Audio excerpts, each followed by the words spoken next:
بسم اللہ الرحمن الرحیم۔ سامعین اکرام، السلام علیکم ورحمۃ اللہ وبرکاتہ۔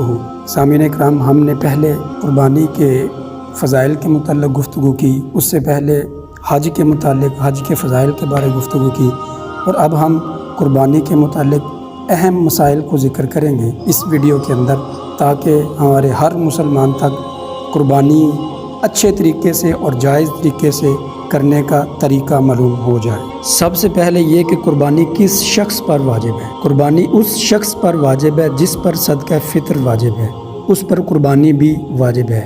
یعنی قربانی کے 3 ایام 10، 11 اور 12 ذی الحج کے دوران اپنی ضرورت سے زائد اتنا مال یا اشیاء جمع ہو جائیں کہ جن کی مالیت 52.5 تولہ چاندی کے برابر ہو تو اس پر قربانی لازم ہے۔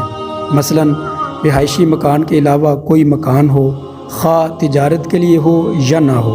اسی طرح ضروری سواری کے طور پر استعمال ہونے والی گاڑی کے علاوہ گاڑی ہو تو ایسے شخص پر بھی قربانی لازم ہے۔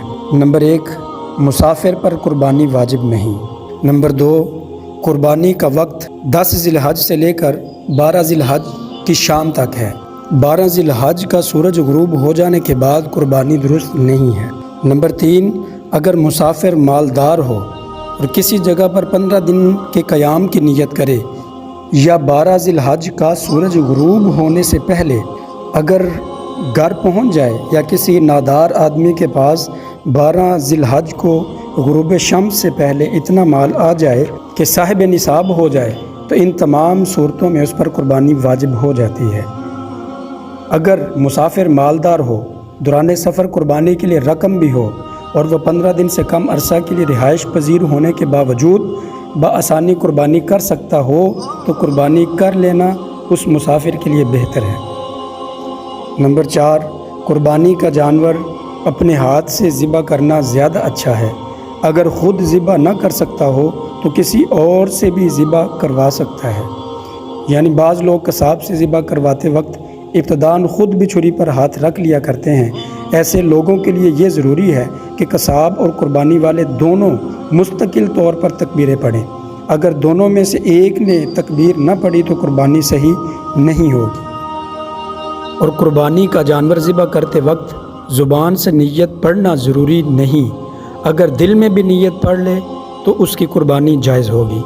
نمبر 5، قربانی کا جانور ذبح کرتے وقت اس کو قبلہ رخ لٹائے اور اس کے بعد یہ دعا پڑھے، انی وجہت وجہی للذی فطر السماوات والارض حنیفا وما انا من المشرکین، ان صلاتی ونسکی ومحیای ومماتی للہ رب العالمین لا شریک لہ وبذالک امرت وانا اول المسلمین، اللہم منک ولک۔ اس کے بعد بسم اللہ اللہ اکبر کہہ کر جانور کو ذبح کرے۔ یہ سنن ابی داؤد کے اندر اسی طرح مذکور ہے۔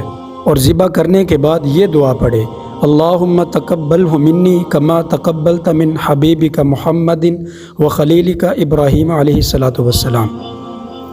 نمبر 6، قربانی صرف مالدار کا اپنی طرف سے کرنا واجب ہے، اولاد کی طرف سے نہیں۔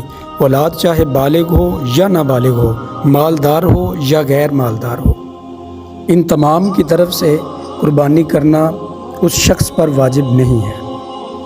اور کون کون سے جانور کی قربانی ہو سکتی ہے؟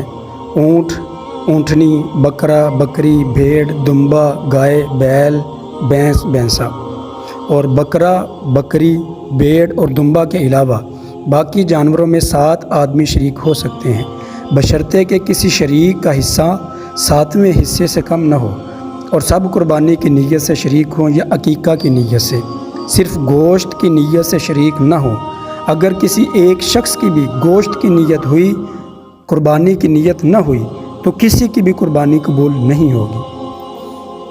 اور اگر پورے جانور کو 4 حصوں میں تقسیم کر لیں یہ بھی درست ہے، یا یہ کہ 2 آدمی موجود ہوں تو نصف نصف بھی تقسیم کر سکتے ہیں۔ اسی طرح اگر کئی افراد مل کر ایک حصہ ایصال ثواب کے طور پر کرنا چاہیں تو یہ بھی جائز ہے۔ البتہ ضروری ہے کہ سارے شرکاء اپنی اپنی رقم جمع کر کے ایک شریک کو ہبہ کر دیں اور وہ اپنی طرف سے قربانی کر دے۔ اس طرح قربانی کا حصہ ایک کی طرف سے ہو جائے گا اور ثواب سب کو ملے گا۔ نمبر 7، اگر قربانی کا جانور گم ہو، یعنی گم ہو جائے، اس کے بعد دوسرا خریدا، اگر قربانی کرنے والا امیر ہے تو ان دونوں جانوروں میں سے جس کو چاہے ذبح کرے، جبکہ اگر قربانی کرنے والا غریب آدمی ہے تو ان دونوں جانوروں کو قربانی کرنا واجب ہوگا۔